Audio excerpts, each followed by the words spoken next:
Y es un viernes que parece feriado, viernes 24 de mayo, pero como el lunes es feriado, ya hoy tiene la textura de un día un poco más relajado.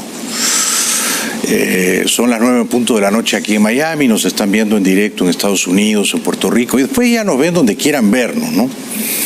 Hoy voy a conversar con un brillante publicista, estratega, creativo, Juan Carlos Ortiz, colombiano, brillantísimo, muy talentoso. Le hizo la campaña publicitaria a Iván Duque, que es su amigo de toda la vida, un amigo muy cercano.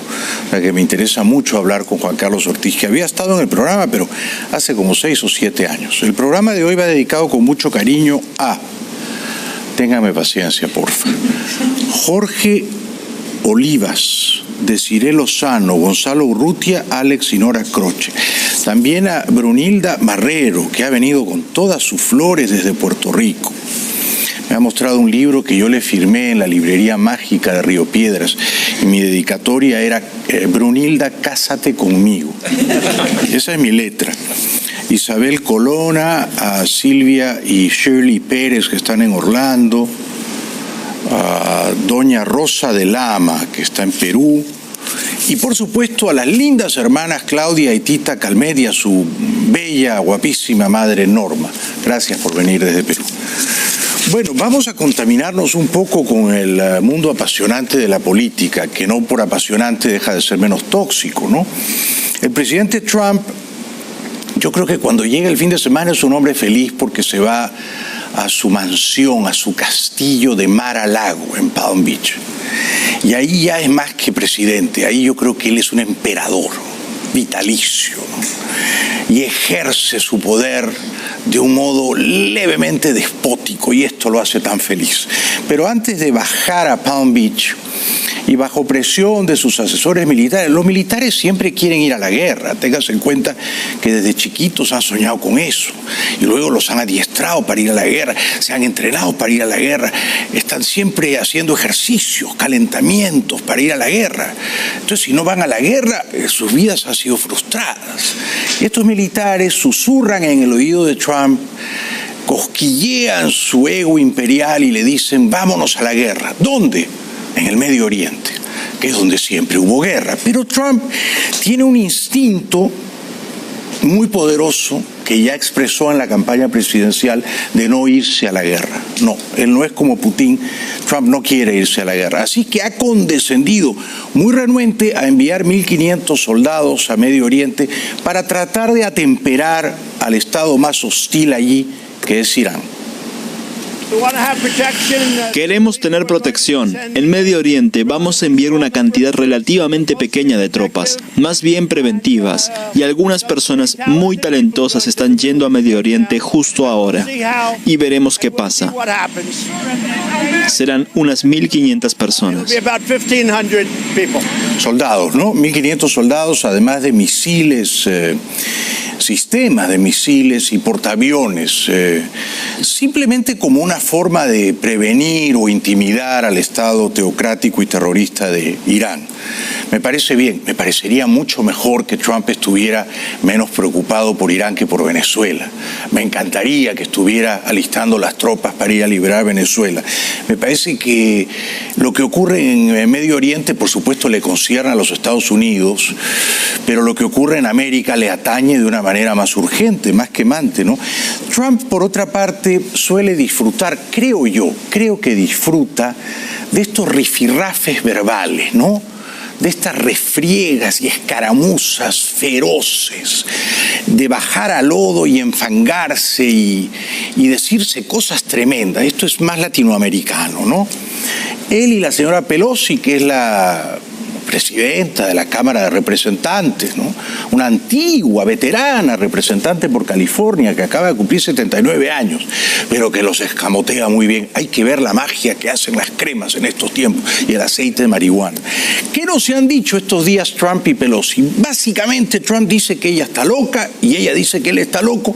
Es probable que ambos tengan razón.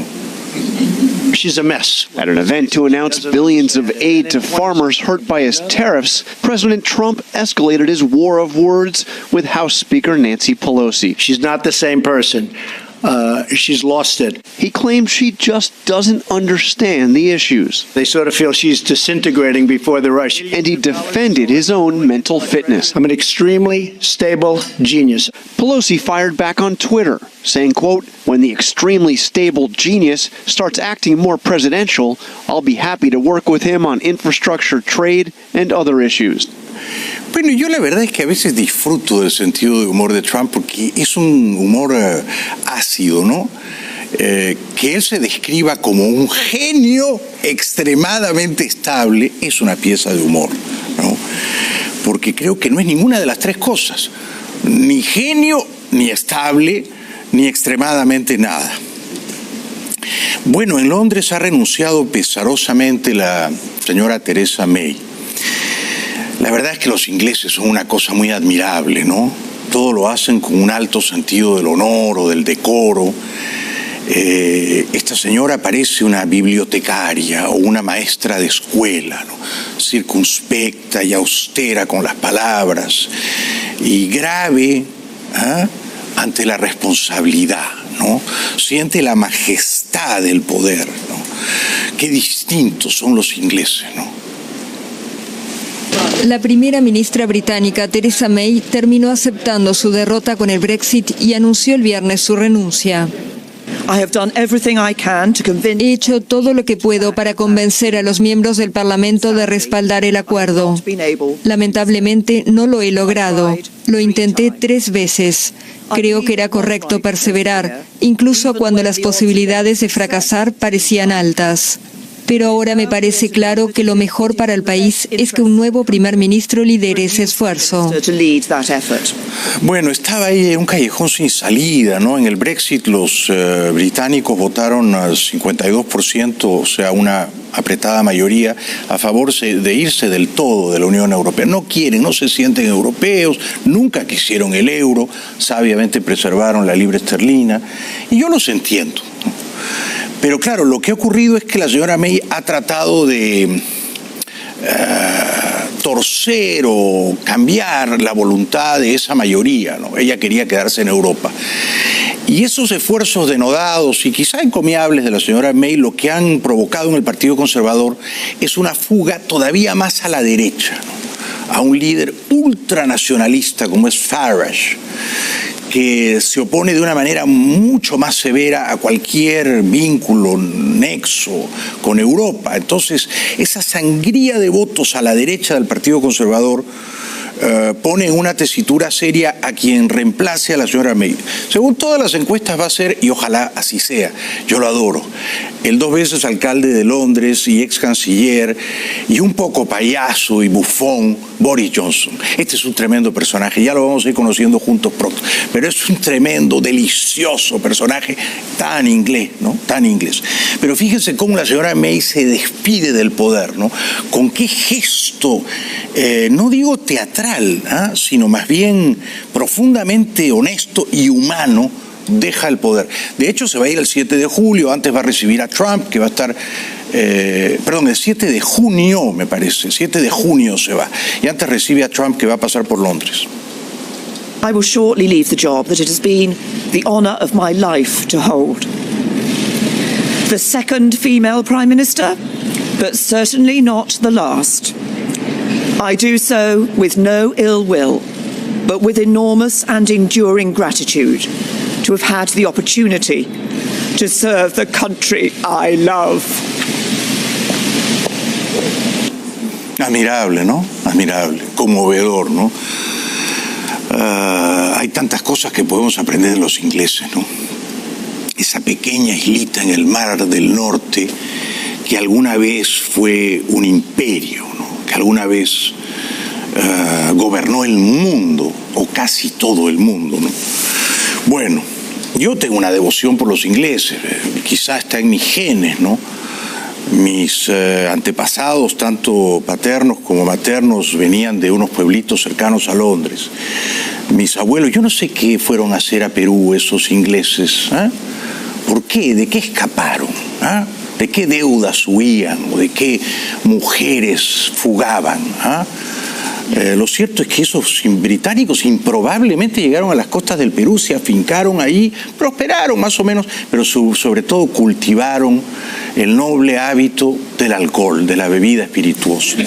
Todos en mi familia hemos sido siempre larga y masivamente borrachos, felizmente borrachos, un tipo de borracho que no choca, que no insulta, que no se rebaja la vulgaridad, un borracho que el alcohol refina, mejora un poquito. Yo veía a mis abuelos, eran las 10, 11 de la mañana, están todos tomando whisky, felices.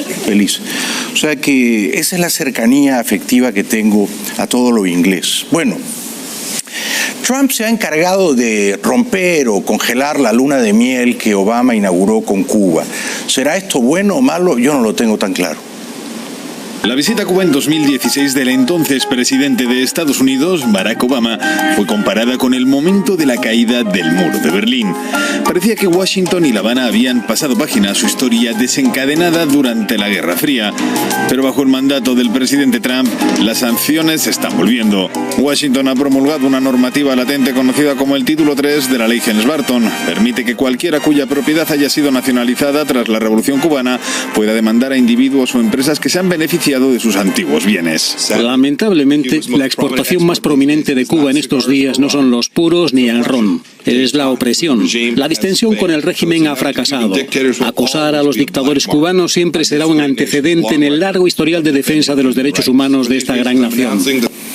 Hay que entender a las familias que fueron despojadas por los ladrones comunistas el año 59, ¿no? O sea, si mi familia era dueña de un hotel en el malecón de La Habana y vienen estos barbudos y se quedan con el hotel, se lo roban en nombre de la justicia social y luego se lo venden a una cadena española, ¿no tiene mi familia algún asidero legal para reclamar que ese hotel de algún modo es mío todavía?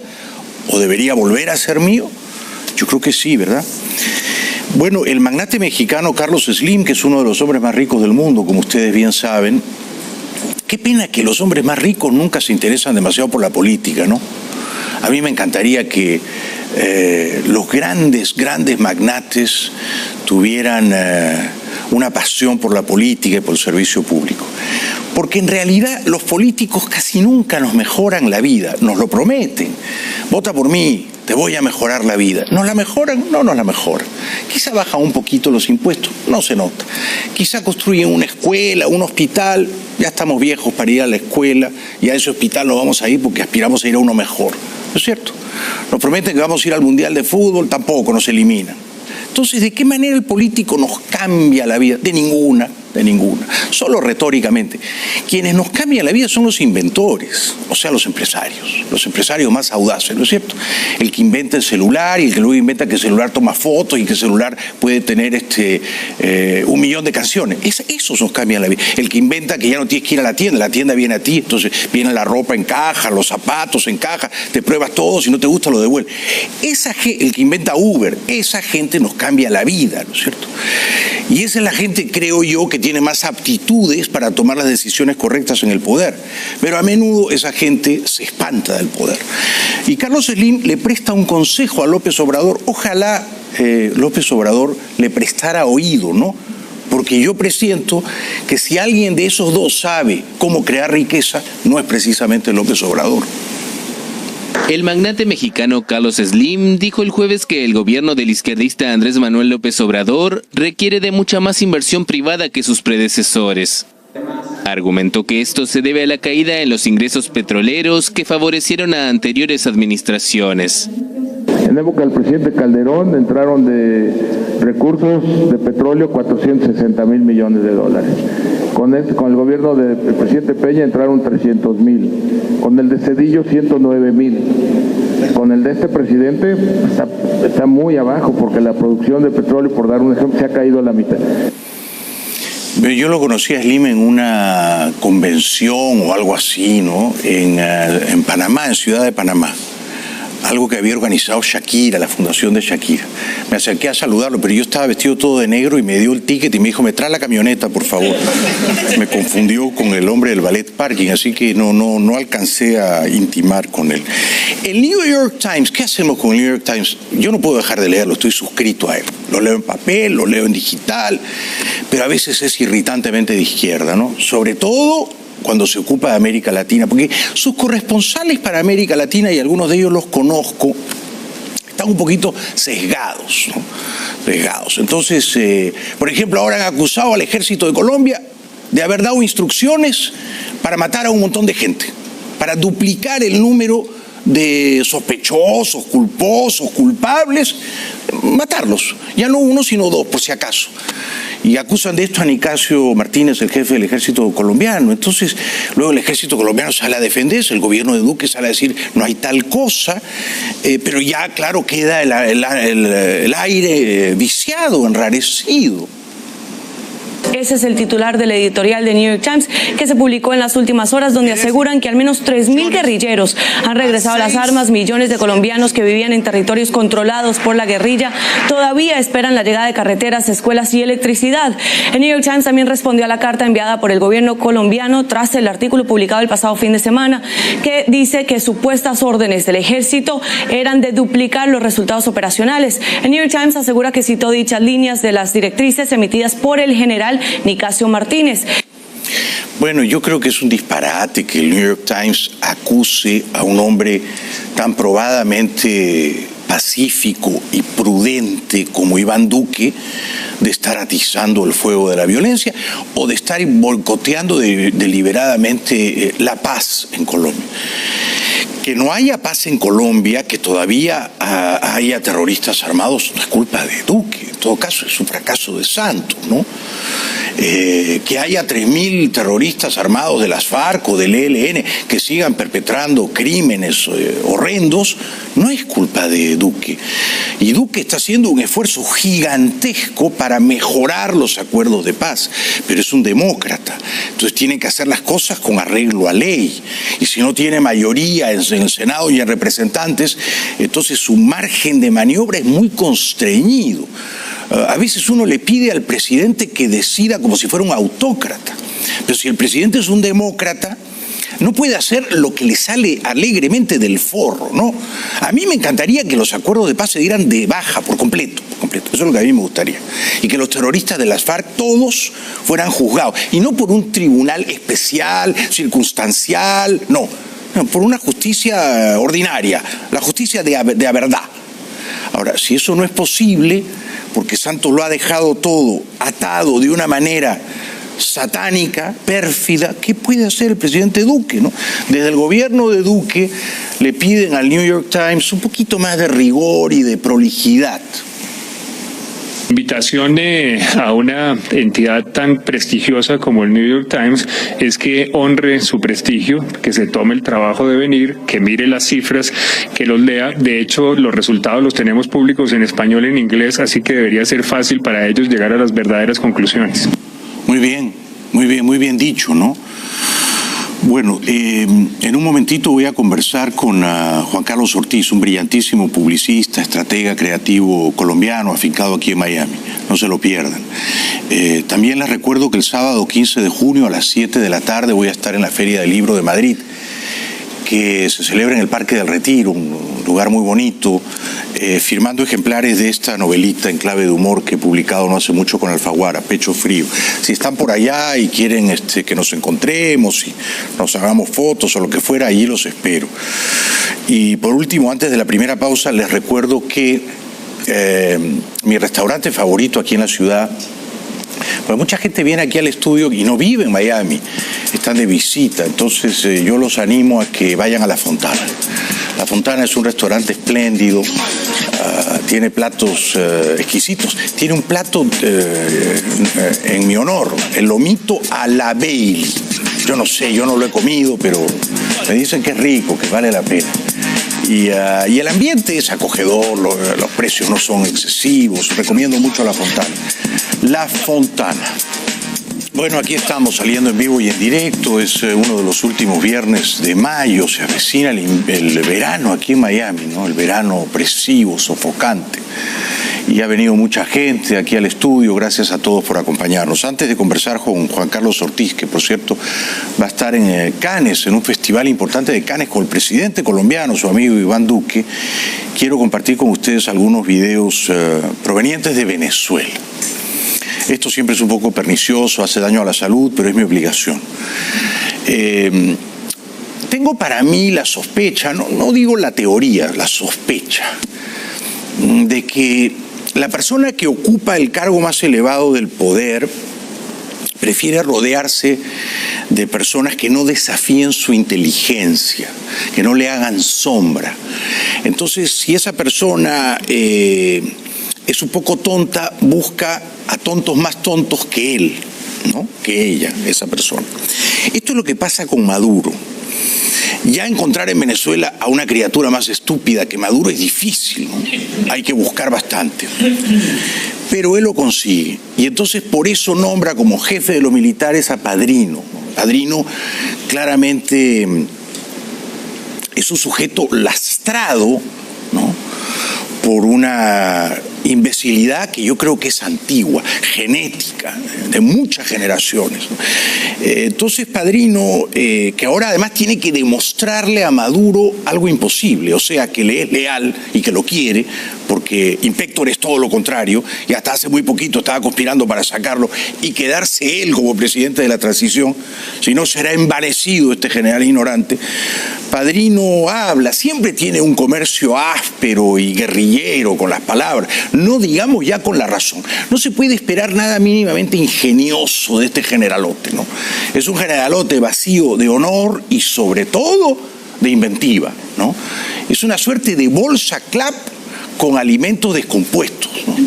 O tan adulón y tan mal que yo a veces le digo la Mónica Lewinsky del chavismo.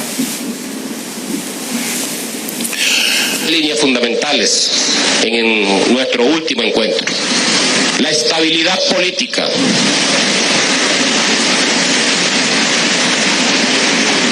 La estabilidad política. La felicidad del pueblo a través de todos los mecanismos que ha construido la revolución para que en esta coyuntura de asedio contra la patria podamos llevarle la mayor cantidad de felicidad a nuestro pueblo. No me digan entonces que yo exagero, no exagero, ¿no? O sea, es un sujeto que dice que él provee o procura a los venezolanos de estabilidad política y de felicidad.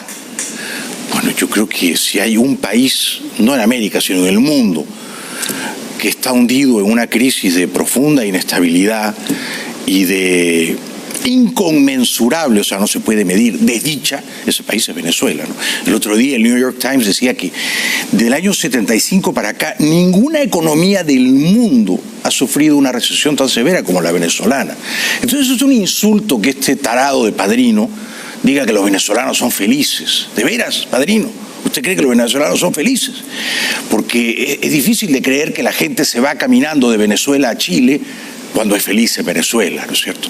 La gente feliz en Venezuela no se va caminando a Ecuador, Perú, Colombia, Chile, no. Entonces, la gente caminando desmiente al general mitómano, ¿no?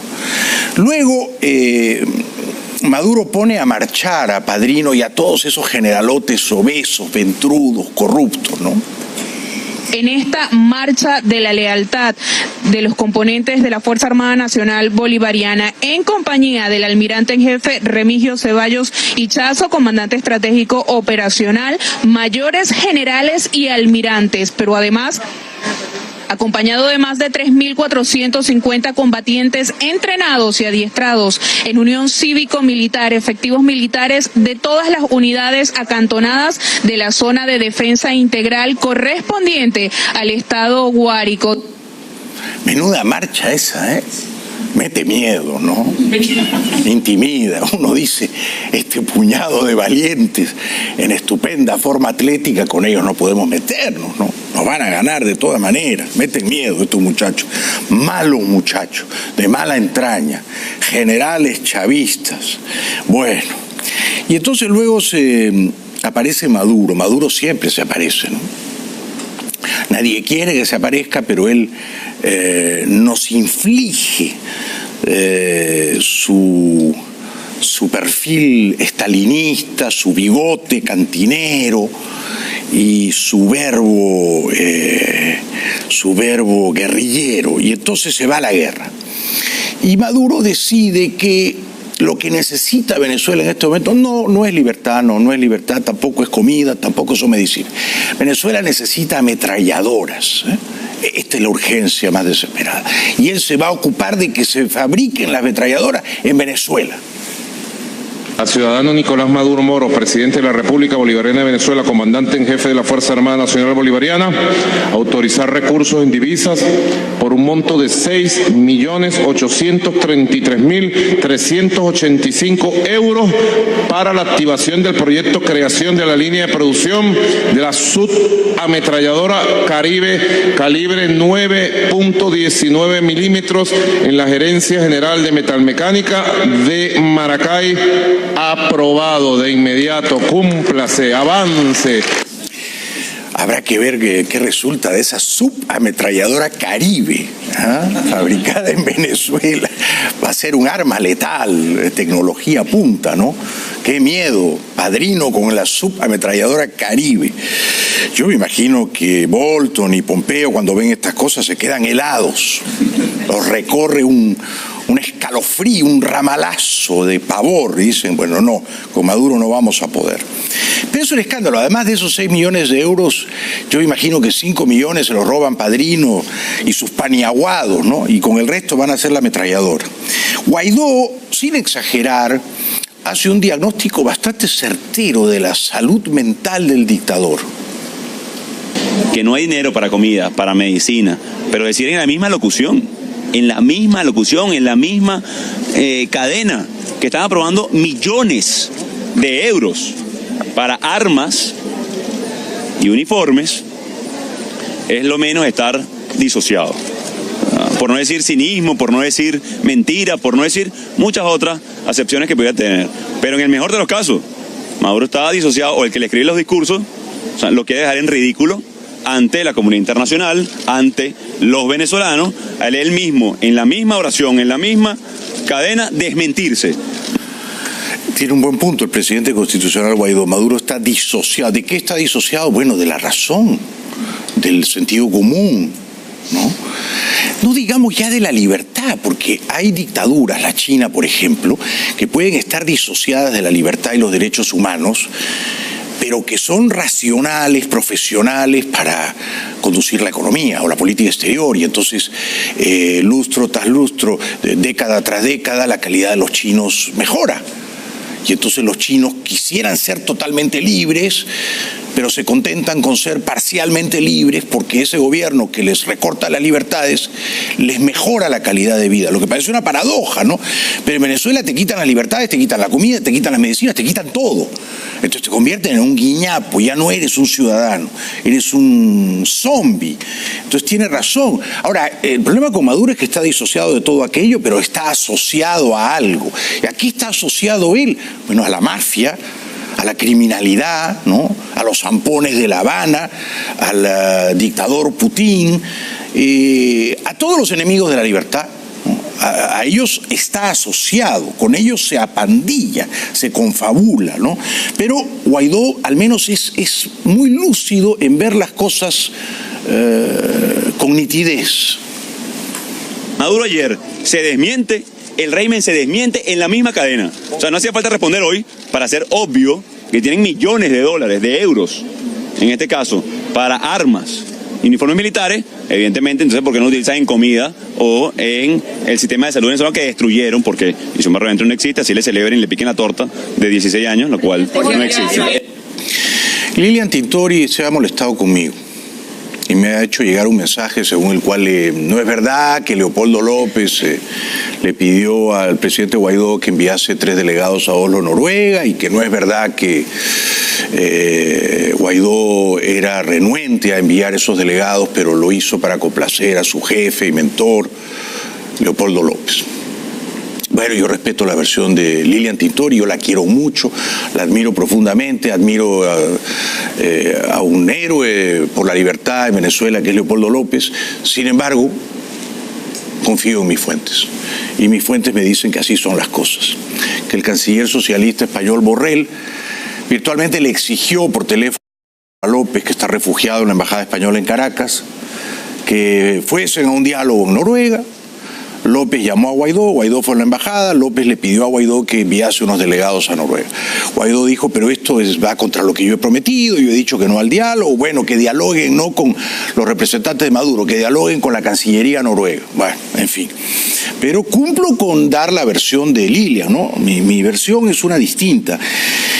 Y a veces yo tengo que hacer aquí un papel un poco antipático, ¿no? Porque me parece que mi papel aquí no es el de defender como una cheerleader, como una guaripolera a nadie. No sé si me explico. ¿Le gusta la palabra guaripolera? Es una palabra preciosa. Yo no soy guaripolera de nadie, tampoco de Leopoldo, ni de Lilian, ni de Guaidó, ni de Fabiana. Yo cuento las cosas como las veo o como me las cuentan. Y quienes me las cuentan a veces saben pedazos de información, detalles, entresijos que yo ignoraba y que yo comparto con ustedes. No por eso soy infalible, por supuesto me puedo equivocar, pero la versión que yo di sobre las razones por las cuales Guaidó, a su pesar, envía tres delegados a Noriega, es una versión que yo sigo creyendo. Como sigo creyendo, por supuesto, las esposas lo van a negar, que entre los políticos siempre hay celos. Y aunque ustedes no crean, son más frecuentes los celos entre los políticos de un mismo partido, de una misma tienda política y de una misma generación. Esto ocurre. Entonces a veces se tienen más celos Capriles y Leopoldo López que Capriles y Maduro, ¿verdad? Y se tienen más celos. Ahora, Capriles y Leopoldo, ¿de quién tienen celos? De Guaidó, porque Guaidó ha resultado una estrella, una aparición providencial. Él es ahora mismo la esperanza, el futuro, toda la oposición encarnada en él. Lógicamente, los otros líderes opositores que aspiran a lo mismo que Guaidó y que ven que Guaidó ha descollado, lo ven con un pelín de celo. Es normal. O sea, yo no lo deploro, solo lo cuento. Lo describo, es normal.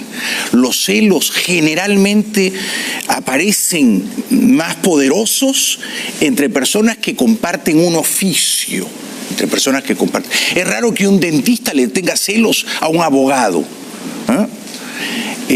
No es raro que en un congreso de dentistas, dos dentistas se peleen. Yo lo sé porque soy escritor. Y nunca he visto tanta enemistad y tantos celos y tantas insidias como en cualquier congreso de escritores en cualquier lugar del mundo. Todos son enemigos.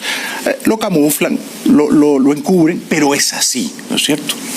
Dicho lo cual, publicidad, y luego voy a tener el gran placer de conversar con un brillante publicista, estratega, creativo de origen colombiano, Juan Carlos Ortiz, que hizo una campaña publicitaria increíblemente talentosa para llevar a Iván Duque al poder, cosa que yo celebro. Regresamos con Juan Carlos después de la pausa.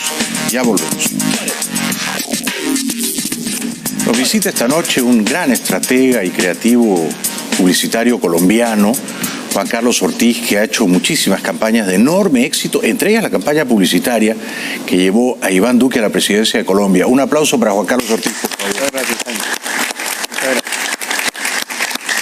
Bienvenido. Muchas gracias por la invitación. No, muy es un contento honor. y halagado de estar acá. Yo más halagado. Además te felicito por tus éxitos profesionales, pero sobre todo por la familia lindísima que tienes. Ese es el éxito mayor, el más verdad. importante. En lo demás uno puede fracasar, pero en eso más vale que no, ¿verdad? Totalmente de acuerdo. Y además, si fracasas en otras cosas, sabes que siempre tienes un centro. Es verdad. Y eso es muy importante. Es verdad. Sí. Tienes dos hijos preciosos. ¿Tienes más hijos que Matías y Eloísa? No, Matías y Eloísa. Tienes una mujer adorable. Ese es el tesoro más preciado, ¿no? Definitivamente. El tesoro y la felicidad y la base de la vida. ¿Qué edad tienes tú, Juan Carlos? 50. O sea, eres mayor que Iván Duque. Sí. Soy mayor que Iván. ¿Iván tiene 42? Iván 43? 42, 43. Sí. ¿Y son amigos hace mucho? Nos conocimos hace como 2 años y medio, más o menos, con un amigo común. Yo pertenezco al Foro Económico Mundial. Entonces, un amigo del Foro colombiano, a través de él nos conocimos. Ok. Sí. ¿Y él en ese momento era senador? Él era senador, correcto. ¿Y te contó que quería ser candidato a la presidencia? Sí, hablamos y él estaba iniciando todo su proceso para ser candidato y fue desde el puro inicio, básicamente. Él ya tenía las cosas claras. Sí, él siempre ha tenido cosas muy claras. Sí, tiene una gran claridad mental. ¿Y te eligió para que le hiciera la campaña? Sí, yo lo visité, hablamos, este amigo nos puso en contacto y estuvimos hablando y básicamente yo nunca había hecho una campaña política. Ah, ¿fue tu primera campaña política? Y yo me dedicaba a las marcas. Sí, Siempre claro. he trabajado con marcas y trabajo marcas en Estados Unidos, en Latinoamérica, en España y hablamos y básicamente fue todo lo que conozco de las marcas, ¿por qué no lo traspolo a una persona? Porque en el fondo una persona es una marca. Sí, sí. Y un político es una marca. Ciertamente. Entonces era pasar todos esos conocimientos de las marcas a una persona, porque creo definitivamente que las marcas son como personas y las personas pueden ser marcas. Claro, claro, muy buen punto, brillante reflexión. Y una vez que comprendiste que Iván Duque era una marca excelente para ser vendida, ¿cuáles eran los rasgos o las virtudes o las ventajas comparativas de esa marca en las que tú querías poner énfasis?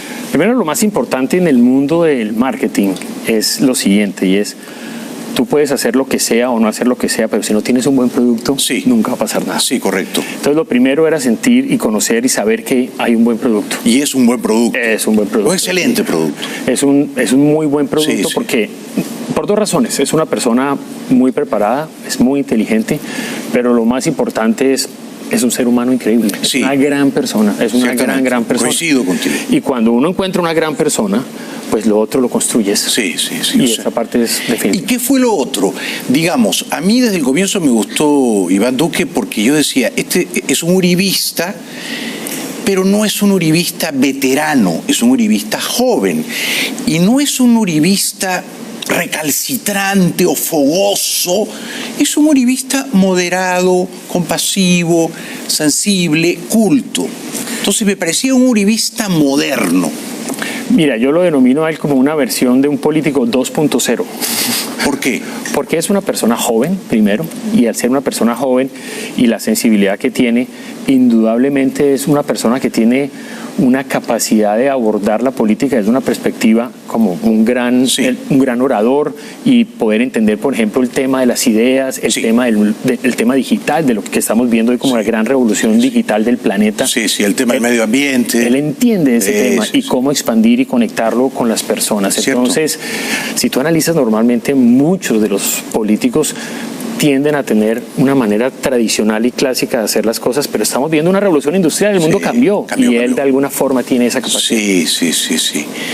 Y luego otra cosa que me gusta de Iván Duque es que no es ajeno al arte, o sea, a la poesía, al cine, a la música. Siempre tiene una canción que cantar, siempre te sorprende. Un libro por leer. A mí me sorprendió, me dijo, te he leído este libro y este otro. Los políticos no leen nada. Entonces yo pensé, este es un político superior. Tiene sensibilidad. Mucha. Y sensibilidad no solamente que la percibe, sino él también la produce, porque escribe muy bien, habla muy bien, ha leído muchísimo, le gusta la música. Es una persona realmente muy especial. Sí. Ahora, eso nos lleva a un cierto problema que te lo voy a plantear con absoluta franqueza, sin menoscabo de mi cariño grandísimo por él. Y es que una cosa es el candidato y otra cosa es el gobernante, ¿no? Entonces, yo creo que como candidato era casi insuperable Duque, casi insuperable, por todo lo que hemos dicho. Pero como gobernante, ser tan bueno, y él es bueno, bondadoso, buenísimo, se derrama en bondad. Y a veces pienso que ser tan bueno no conviene, porque el mundo de la política es un mundo de tiburones y de pirañas, Juan Carlos, ¿no? Y entonces a veces hay que no ser tan bueno con los enemigos. A veces hay que ponerse duro y tú sabes, y plantarse firme ante ellos. Sí, definitivamente, como bien tú dices, Él es una persona buena. El hecho que sea bueno no significa que tenga unas tremendas capacidades. Indudablemente, como bien tú sabes, y como el mundo, hay una polarización en el planeta enorme, en todo sentido, en todos los lugares, pero Iván es una persona muy clara, muy concreta en lo que quiere, sabe lo que quiere e indudablemente lo mueve, lo hace, pero su ADN es ser una buena persona y eso nunca se debe cambiar. Claro, pero ser tan bueno, ser tan buena gente, ¿no lo hace un poco débil en el ejercicio del poder? ¿No lo debilita? Mira, yo lo que siento es una pregunta de una perspectiva un poco más clara. Yo siempre creo en los ADN de las personas. Yo creo que cuando una persona es de una manera y de repente cambia, eso se llama una esquizofrenia. Y en las marcas pasa lo mismo. Tú no puedes que una marca hable de una manera y después hable de otra manera porque la gente pierde credibilidad. Comprendo. Él es él y eso es lo que es él y él tiene sus cosas positivas y tiene su estilo para hacer las cosas. Lo que pasa es, y vuelvo y repito, qué pena, es de repente la gente tiende a hacer comparativos. Es que yo quiero que sea como este, yo quiero que sea como este. Él es él. Claro, la gente quiere que sea como Uribe y él no es Uribe, pero él tiene otro ADN. Correcto. Insisto, sin embargo, en este punto, fíjate, y al margen de él, la marca en campaña, el político en campaña tiene que seducir. Total. Entonces, para seducir, tú tienes que mostrar todo lo bueno que hay en ti. Sí. Sonreír mucho, tú sabes. Pero una vez que estás en el poder ya no tienes que seducir. Es más, yo te diría, ya no debes hacer un esfuerzo por seducir. Tú tienes que saber mandar. Un verbo que suena un poco áspero, pero es así. Tú tienes que saber mandar. A tal punto que yo creo que es mejor que te tengan un poquito de respeto y de miedo a que te quieran. Ya no necesito que me quieras. Ahora quiero que me respetes y que me temas un poquito. ¿Duque sabe mandar tan bien como sabía sonreír? Mira, pues básicamente yo no vivo en Colombia, no estoy en el día a día, pero lo que te quiero decir es, yo lo vi en todo el proceso de la campaña y es una persona con una claridad increíble. Y cuando me refiero a una claridad increíble es las cosas que él se proponía hacer, montaba los equipos, estructuraba las cosas y las ejecutaba. Las ejecutaba. Yo estuve hace poquito en Bogotá por la Feria del Libro y siempre me gusta oír la opinión de la gente. No poca gente me dijo, yo voté por Duque, pero no sé si el país va por buen camino. Yo preguntaba por qué. Y casi todos me decían, es que no es Uribe, le falta mano dura, tiene que ser más firme contra el acuerdo de paz con las FARC. ¿Qué podría hacer Duque en ese sentido? ¿Qué le aconsejarías tú? Mira, yo lo que siento de todo esto es... indudablemente él recibió un país con muchos problemas. Sí. Con muchos problemas. Sí. Entonces, es un hecho que al recibir un país con muchos problemas, y tú lo dijiste hoy en tu introducción, cuando uno recibe un país con tantos problemas, tú tienes que ejecutar y desarrollar muchas cosas, pero muchas de ellas pues, no se pueden hacer en 24 horas. Sí, no es fácil. Él está haciendo algo que es muy importante y él está creando una transformación cultural de la política en Colombia. Y eso no se hace en 24 horas. Claro. Pero, digamos, tú sabes que un tema medular en Colombia es el acuerdo de paz, ¿no es cierto? Porque además, en octubre del 16, la gente votó en contra de ese acuerdo de paz. Correcto. Santos ignoró la opinión de la mayoría. Yo me pregunto, ¿no puede Iván Duque modificar sustancialmente ese acuerdo él por sí mismo con una orden ejecutiva, con un decreto presidencial? No lo sé. Ese no es mi terreno, no lo conozco, no sé ese tema, pero lo que sí te puedo decir es, hubo unas objeciones. Sí, que se plantearon ante el Congreso. Hubo unas objeciones y las objeciones salieron y pasaron al Congreso y están en ese proceso, pero él es un demócrata. Claro, y entonces, el Congreso no tuvo los votos. Yo no lo hago y lo voy a hacer así, pues esto es una democracia. Sí. Y ese es un tema que tiene su, como diríamos, teje-maneje. Sí, qué cosa, ¿no? Porque a mí me encantaría que fuera posible legalmente que el presidente Duque dijera, ese acuerdo que hizo Santos a mí no me gusta del todo. Además, eso es lo que él prometió en su campaña. Claro. Y estas son las enmiendas que yo le voy a hacer al acuerdo. Pero yo no sé si él por sí mismo puede hacerlo, ¿no? Me da la impresión de que Santos lo ha dejado todo tan enmarañado y anudado que no es que el presidente Duque Duque con un bolígrafo puede cambiar el acuerdo de paz, ¿no? Sí, yo creo que es eso. La gente de alguna forma estaba esperando que eso se hiciera como un totazo así, pero en la democracia hay instituciones, hay procesos. Exacto. Y lo que sí es claro es que él creó unas objeciones que pasaron al Congreso. Sí. Y están en el Congreso, pero también está el tema que si logras tener la mayoría del Congreso, no la tienes con mayoría del Congreso. Yo estoy hablando como ciudadano, ¿no? Porque yo me dedico a hacer marcas, yo no soy una persona metida en el mundo de la política en Colombia, pero mi impresión definitivamente es que hay unas dificultades en el proceso democrático que la gente... De repente cosas muy inmediatas. No es tan fácil hacer. Hay que tener paciencia. Sí, y las transformaciones culturales de la política tienen tiempo, no se pueden hacer en 24 horas. Sí. Yo estoy con Iván Duque, él está haciendo su mejor esfuerzo. Por supuesto, todo siempre podría ser mejor, ¿no? Pero no es tan fácil. Uno de los oficios más difíciles del mundo debe ser la presidencia de Colombia. ¿no? Complejísima, muy compleja. Y de donde venimos y de donde estamos hay unas complejidades enormes. Sí, yo prefiero el mío. Tú sabes que me declaro presidente constitucional del Perú en el exilio. Vale, excelente, buenísimo. Es un buen cargo. Depuesto por un golpe militar. Y entonces es una forma de tener poder sin tener poder, mucho mejor, ¿no? Pues yo creo que te libera de muchas cosas. Te libera de muchas cosas. Claro. Te libera de muchas cosas. Tenemos que ir un ratito a la publicidad y luego seguimos disfrutando de Juan Carlos Ortiz. Nos va a contar cómo se va a encontrar pronto en Cannes, allá por el 21 de junio, viernes 21 de junio, con el presidente Duque precisamente. ¿Y qué van a hablar? ¿En inglés o en francés? Va a ser en inglés. En inglés. Sí. Duque habla inglés perfecto. Espectacular. Pero es una versión 2.0. Sí, 2.0. Un aplauso para Juan Carlos Ortiz, por favor. Ya volvemos.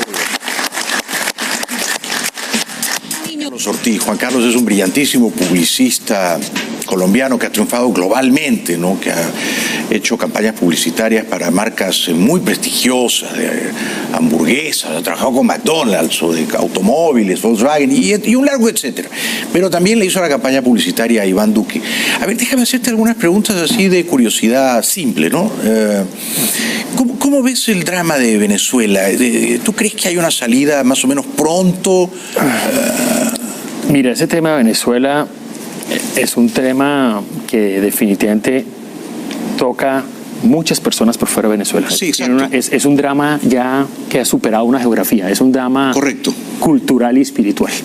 Bien descrito. Entonces, no tienes que ser venezolano para que te afecte. No tienes que estar colindando con ninguna geografía, tienes que ser un ser humano. Sí. Y lo que ha definitivamente Venezuela... Yo he venido pensando mucho en ese tema porque creo que todos hemos sentido como una especie de montaña rusa, un roller coaster, ¿no? Como que nos emocionamos y bajamos,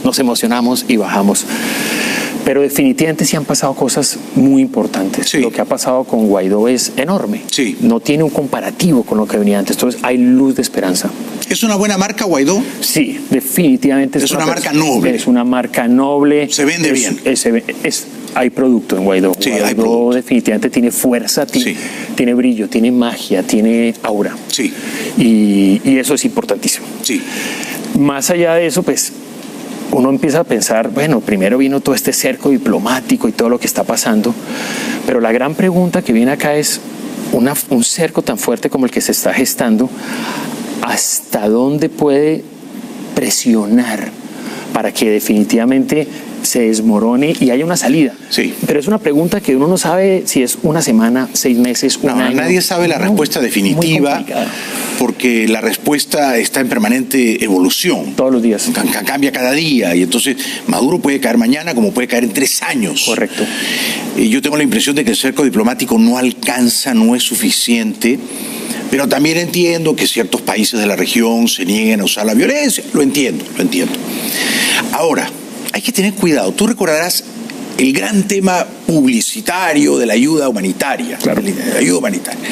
Llegan toneladas de alimentos y medicinas a Cúcuta, van los presidentes, está Iván Duque, el canciller Holmes, y es todo un momentum, toda una ilusión, un clímax, y de pronto, cuando todos estamos esperando que se produzca el final feliz a esa trama, no entra la ayuda, queman un camión y todo termina en la nada misma.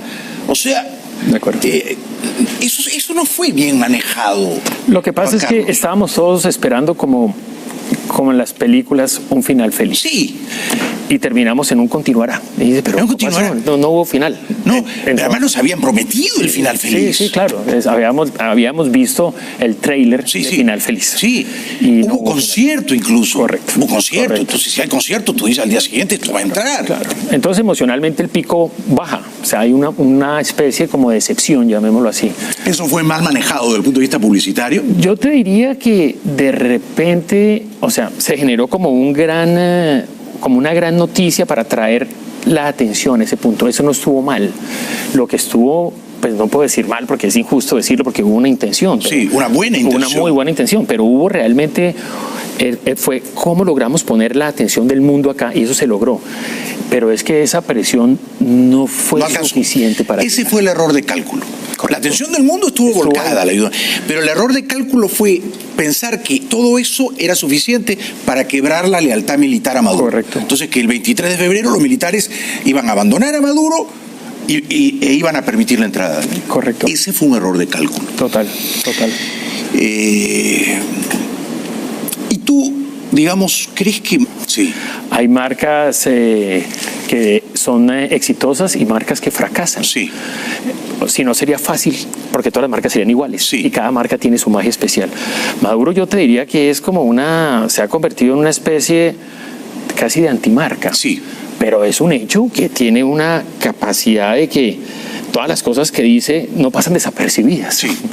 Entonces, tiene una capacidad de generar atención, pero el problema es que es antiatención. Sí. Todas las cosas que dice son tan impresionantemente caóticas, que genera tensión, pero genera una tensión revertida, inversa, pero no pasa desapercibido.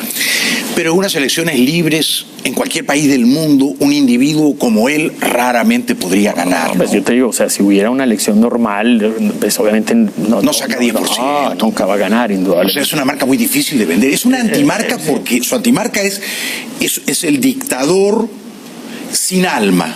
De acuerdo. Yo lo definiría así. Es un dictador sin alma y un dictador de repente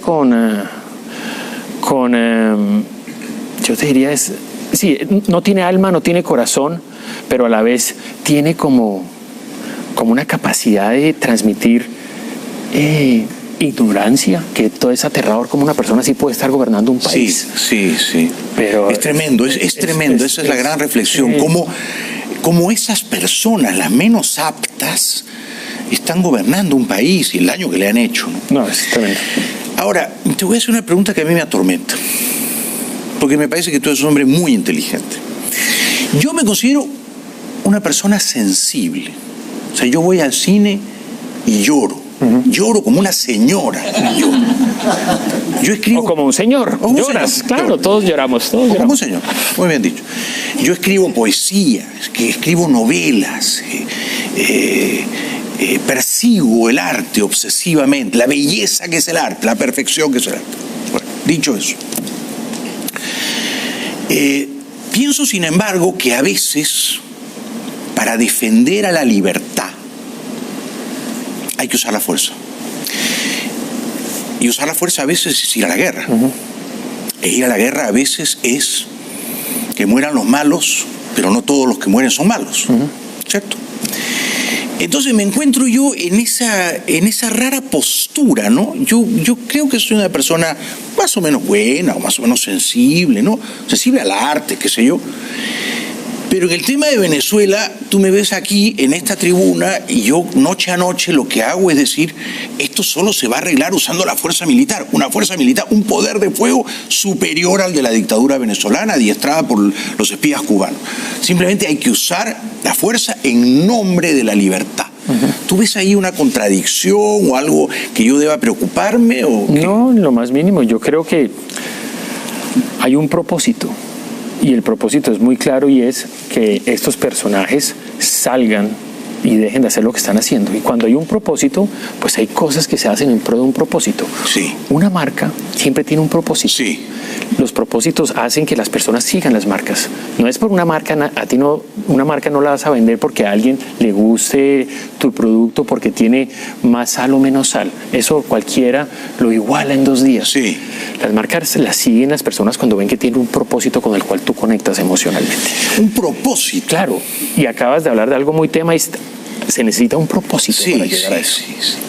Con lo cual no hay una contradicción entre ser sensible para el arte y defender el uso de la fuerza en nombre de la libertad. Pero yo creo que si el propósito es el propósito que estás buscando, que es la libertad, entonces, porque el día que vaya a haber libertad también vas a poder llorar de la emoción. Claro, y si se llega al convencimiento genuino de que no hay, ojalá hubiera otra forma de conquistar la libertad que no exigiera el uso de la fuerza. Ojalá fuera eso posible. De acuerdo. Pero cerradas todas las vías, agotadas todas las avenidas, uno dice, o nos rendimos y no habrá libertad por décadas. De acuerdo. O vamos a la batalla y mañana en la batalla piensa en mí. Sí, definitivamente. Y tú lo has visto, ¿no? O sea, hoy que estamos viviendo también la era digital y estamos en este mundo en que todo el mundo está hiperconectado. ¿Eso es bueno? Yo creo que hay otro conducto. Sí. Y es el conducto de la credibilidad de la gente con la gente. Sí. Antes la credibilidad estaba dada únicamente por las instituciones clásicas, por los medios tradicionales, y de repente se genera una nueva manera de que la gente se contacte y empieza a llenarse de credibilidad entre ella misma. Si tú te acuerdas de la primavera árabe hace años, ¿cómo no me acuerdo? Pues ese fue el gran origen de la conectividad telefónica y móvil para buscar propósitos. Sí. Y eso indudablemente en Venezuela está. Sí, o sea que muchas de esas dictaduras árabes cayeron por la fuerza del celular. Es que sin celular había sido imposible. Claro, o sea, el sin celular articulaba las marchas. Total. Nos encontramos a tal hora en tal plaza del Cairo e iban 2 millones de personas. Los teléfonos han exponencializado el mundo. Sí. Sin eso no lo exponencializas. Entonces la gente ha tenido esa capacidad de conectarse y vamos allá y vamos millones y nos cortan los medios, pues estamos conectados y vamos. Y eso ocurre también en Venezuela. Digamos, yo tengo la esperanza de que sí, de que el celular tenga suficiente poder para derribar a Maduro. Sin embargo, cuando pregunto me dicen es que no muchos venezolanos tienen un celular, o sea, la miseria es tal, ¿no? O si lo tienen, no tienen acceso a internet, no es tan fácil organizarse desde el teléfono móvil. Mira, yo no creo que sea un tema de clases económicas, porque Latinoamérica tiene las penetraciones de celulares más altas del mundo. ¿Tú te imaginas un país, este país que tiene un Producto Interno Bruto de este tamaño, pero la penetración es a veces del 110%? Sí, Colombia hay más tiene, teléfonos que personas. Sí, yo creo que Colombia tiene más teléfonos que Alemania, por ejemplo. Chile. Hay países que tienen una penetración telefónica enorme. Eso lo sabemos nosotros en toda la data para hacer comunicación para las marcas. Sí, además hay hombres que tienen 2 y 3 teléfonos. Y tú sabes por qué tienen 2 y 3 teléfonos. No lo dudo. Y supongo que habrá también mujeres con 2 o 3 teléfonos. Exactamente. El hecho es que habrá 6 teléfonos por 2 personas, entonces... Y eso es bueno. La competencia, la libre competencia, también en el amor. Yo siempre he creído eso, el amor, aunque estés casado, uno siempre está compitiendo, siempre, Juan Carlos. Acuérdate de eso, te lo digo yo que soy tu mayor. No siempre está compitiendo, siempre hay un competidor, un enemigo agazapado, un adversario en las sombras. De acuerdo. Atento, Siempre. Tú que viajas mucho, atento. Claro. Y ¿sabes qué? El día que yo me casé, le regalé a mi esposa que está acá un escrito de un autor colombiano que a mí me encanta, que es un autor nadaísta que se llama Gonzalo Arango. Brillante. Él murió ya hace mucho tiempo. Para mí es de mis escritores favoritos colombianos. Fue como un escritor maldito, medio olvidado. Por eso de pronto me gusta tanto. Y él escribía una frase que yo se la di el día del matrimonio, y es que el amor se merece cada día. Sí. Y de pronto es lo que tú estás planteando. Es que uno nunca puede dar nada por por gratuito. Las cosas hay que hacerlas con amor y las cosas uno te las tiene que merecer día a día. Día. Bueno, quédate un ratito más aquí con nosotros. ¿Te parece? ¿Te puedes quedar unos 8 minutos más? Gracias. Estamos disfrutando de Juan Carlos Ortiz, un brillantísimo publicista, estratega colombiano. Regresamos después de la pausa. Un aplauso para él. De vuelta al programa, no hay problema, suenan los celulares, atiéndanlos. No hay problema. Bienvenido el caos. Juan Carlos, ¿qué te parece Trump? ¿Te cae bien? ¿Te parece simpático? Tú como publicista. Sí. Mira, ¿es una marca buena? Es una marca, yo te diría que es una marca que genera... ¿Amor u odio? Sí, es una marca de posición fuerte. Sí. Entonces no es una marca que puede ser una marca que le gusta a todo el mundo, como hay productos que tratan de ser mucho más... No, esto es una marca que o la amas o la odias. Es una buena marca. Sí, hay un producto en Inglaterra muy famoso que la campaña es You love it or you hate it. Sí. Ese para mí es la Trump. marca. Sí. A mí me gusta eso de él. No voté por él, pero tampoco lloré la noche en que ganó. No sé. Hasta me hizo un poco de gracia, porque lo había visto venir, lo había anticipado y lo había dicho acá. Recordando una suerte de viejo adagio que dice, mira, en toda elección entre políticos, para gobernar lo que fuera, un país o una comuna, un estado, lo que fuera. Tú tienes que preguntarte cuál de estos candidatos, si todos tuvieran un programa de televisión, cuál tendría el rating más alto. Ese es el que va a ganar. Y Trump había probado que él daba ratings altos. Y además él se encarga de recordarlo todo el tiempo, ¿no? Correcto. Con The Apprentice. Entonces yo cuando lo vi como candidato dije, este tipo no lo va a parar nadie, porque es un animal de la televisión. ¿No te parece? Mira, sí. Pero lo que yo construiría sobre lo que dices es, para mí él es el primer presidente de Estados Unidos que proviene de un reality show. Correcto. Porque su gran aprendizaje de imagen fue cuando hizo El Aprendiz y cómo manejó toda esa comunicación y cómo él generaba posiciones muy radicales. Sí.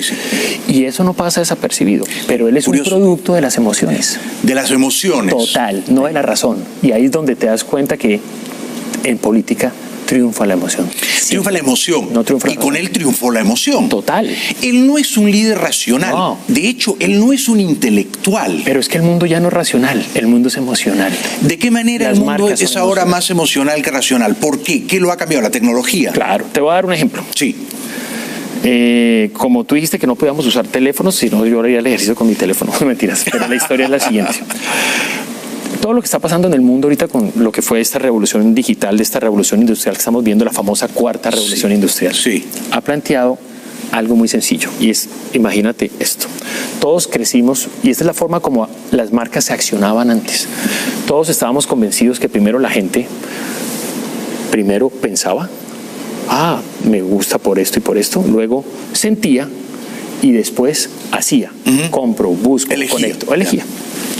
Lo que ha pasado a través por esta revolución digital y cuando la gente habla de los millennials, que son tan impotentes ahorita, los millennials lo que han hecho es revertir totalmente ese proceso. El millennial primero siente, es pura emoción, después hace y lo último es pensar, pero ya no le importa. Un teléfono, miro algo que me llega en teléfono, lo primero es me gusta. Si me gusta, ¿qué hago? Es feeling. Si me gusta, lo retuiteo.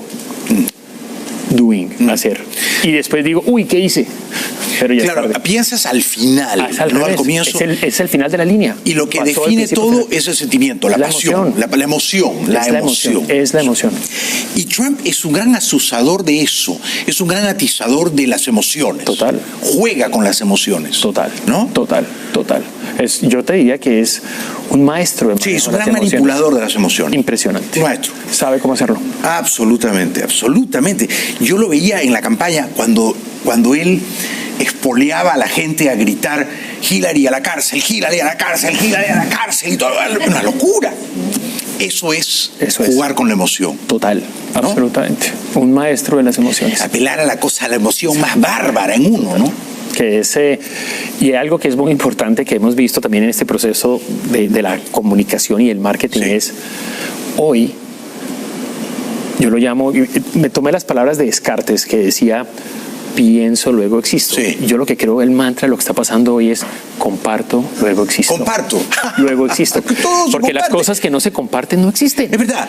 Y las emociones, pero se comparten, Jaime, las emociones. Las razones a la gente no le importa compartir. Sí, las emociones, ¿no? Es la emoción. La emoción. Y eso es un móvil. Es el poder exponencial de compartir emociones. Sí. O sea que la gente ya casi no piensa, ya casi no lee, pero está emocionada todo el tiempo. Está emocionada, sensible, sentimental, enamorada, viajando y haciéndose fotos. Te diría que, por lo menos en primera línea, sí. Se siente más. Es lo que la detona y la conecta primero. Sí. O sea que ese es tu consejo. Si yo quiero conectar con la gente, tiene que ser una conexión sentimental. La emoción es el comienzo, sí, definitivamente. Bueno, por eso me peino así, porque yo digo, con este peinado, ¿no? Es tu personalidad. Es una cosa más sentimental. Pero ¿tú crees que yo podría ser una marca política? Claro. ¿Sí? Obvio. Yo creo que eres una marca política. Sí. Creo que eres una marca política. Pero yo digo que he fumado marihuana hasta hace muy recientemente y esas cosas, ¿no? ¿Sabes? ¿Has dicho eso? Sí, sí. Pero hoy... Yo digo que he tenido novios y que los he amado profundamente. Claro. Pero hoy... ¿Se puede ser un político así? Claro, obviamente. Porque hoy la gente a través de emociones... Mira la cantidad de decisiones que están pasando en el mundo que uno diría son irracionales. Sí. El mundo se está llenando de irracionalidad. Sí. Y es una realidad absoluta. O sea que... Y esas cosas se pueden convertir en una oportunidad. Sí, yo lo veo así. Yo creo que esta cuarta revolución industrial tecnológica que tú has descrito también hace que las personas valoren, precisamente por el tema de la emoción, lo que es verdadero, lo que es auténtico. Es que si no tiene esa capacidad emocional no es creíble. Claro. Lo otro es como vender por vender. Claro. Y eso no lo desconectas, lo borras. Siguiente, pasas. Bueno, si algún día estoy tan loco como para meterme en política, te llamaré, Juan. Por favor. Te llamaré. Algo divertido haremos juntos.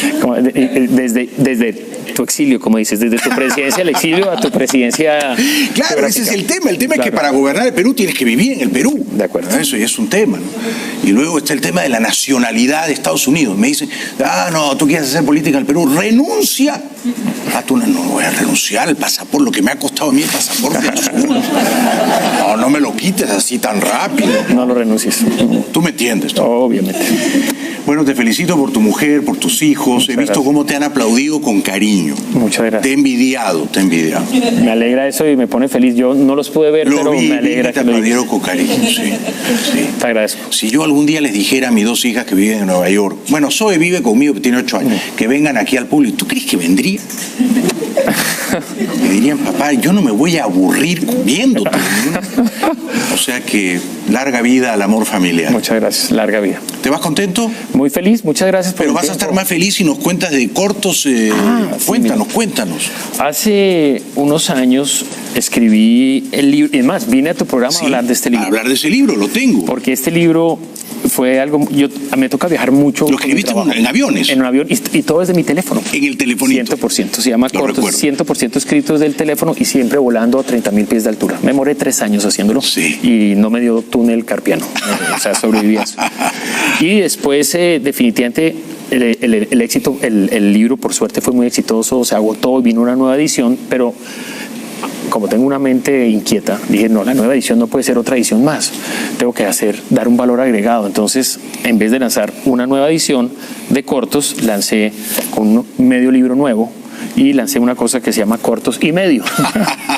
Y se agotó. Y entonces me tocó lanzar una tercera edición y dije, no, entonces unas nuevas historias y lanzo Cortos por 2. Parece una fórmula matemática. Y la trilogía, y ahí acaba. Qué buena trilogía. ¿Está en Amazon? Está en Amazon. ¿Y todo se escribió en aviones? Todo en aviones y desde el teléfono. Yo soy un producto de ese comparto, luego existo y de esta revolución industrial que me encanta. Bueno, celebro tu inteligencia, tu espíritu risueño, tu gran sentido del humor y tu humanidad. Eres una gran persona, Juan Carlos Ortiz. Voy a leer los cortos y medio y los cortos por 2. Y en Cannes la cita es el viernes 21 de junio. Sí, lo de Cannes es muy especial porque el Festival de Cannes de Creatividad e Innovación, que es el 21 de junio, en Cannes obviamente, sí. El presidente Iván va a ir allá y va a presentar la economía naranja. Que la economía naranja es la economía de las ideas. Entonces es el perfecto momento para hablar de la economía naranja de Colombia ante todo el escenario mundial de la creatividad. Súper, ojalá pudiera estar ahí con ustedes. Disfrútalo. Muchas gracias. Un gran aplauso para Juan Carlos Ortiz. Regresamos después de la pausa. ¿No sería divertido algún día entrar en política? Pero tendría que mudarme de regreso al Perú y tendría que convencer a mi mujer y a mi hija Zoe de mudarnos todos al Perú, porque yo no me voy a ir solo a Lima a hacer política. Me muero de la infelicidad en 3 meses, ¿no? Y va a ser difícil convencer a Silvia y a Zoe. Pero quizá más adelante, ¿no? Sería divertido hacer una campaña irreverente, libertaria, ¿no? A favor de todas las drogas, las blandas y las duras, todo. Que cualquier persona adulta quiera hacer con su cuerpo lo que le dé la gana, ¿sí? En contra del trabajo, abiertamente en contra del trabajo. Sí, a favor del ocio creativo. Se trabaja de lunes a jueves, se descansa viernes, sábado y domingo, ¿no es cierto? Ya ahí vamos avanzando, es un buen plan de gobierno, ¿no es cierto?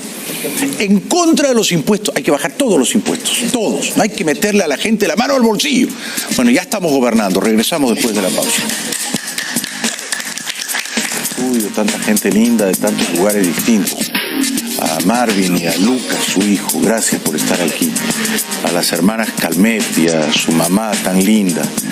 Y a Brunilda de Puerto Rico, de la librería La Mágica. Iremos pronto a Puerto Rico. Buen fin de semana. Happy Memorial.